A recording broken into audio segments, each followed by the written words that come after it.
Hello everyone, welcome to my channel Chalaki Chinnodu. New year అయితే వచ్చేసింది. మరి మా వాడికి ఫోటోషూట్ తీసేయాలి కదా. ఎలా చేస్తున్నామో చూసేయండి. మరి ఎండ ముఖ్యం బిగులు. నేనైతే ఈసారి వెజిటేబుల్స్ చేద్దాం అనుకున్నాను. చూడండి, 2025 టొమాటోస్తో రాశాను. ఎలా ఉంది? మా వాడు పుట్టినప్పుడే సంవత్సరం అయిపోయిందా?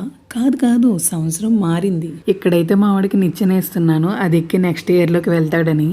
ఇయర్స్ అయితే రాస్తాను. మరి హ్యాపీ న్యూ ఇయర్ అని రాయాలి కదా. ఇదిగో దొండకాయలతో రాసేస్తున్నాను.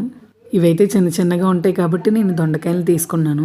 చాలా బాగా కనిపిస్తుంది. హ్యాపీ న్యూ ఇయర్ లెటర్స్ అయితే సూపర్. అసలు మీ ఇంట్లో చిన్నపిల్లలు ఉంటే ఇది ఒకసారి ట్రై చేసి చూడండి. ఇక్కడైతే మా చిన్నోడు వాళ్ళ డాడీ కూడా చేసేస్తున్నారు. మేము ఫస్ట్ వేరేగా పెట్టాము, కానీ అలా తెలియట్లేదు. స్క్వేర్ షేప్లో తెలుస్తుంది అని చెప్పి తను వచ్చి సెట్ చేశారు.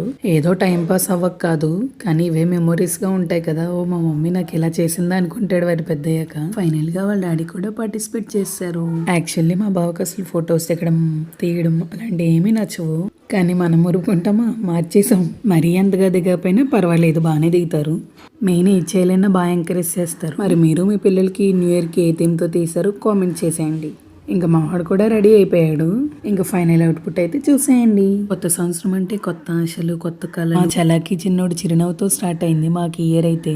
Once again wish you happy new year to everyone. మీకు ఈ వీడియో ఎలా అనిపించిందో కామెంట్ చేయండి, లైక్ చేయండి, షేర్ చేయండి, సబ్స్క్రైబ్ చేయండి. లాస్ట్లో అయితే కొన్ని ఫొటోస్ యాడ్ చేశాను, చూసేయండి మరి.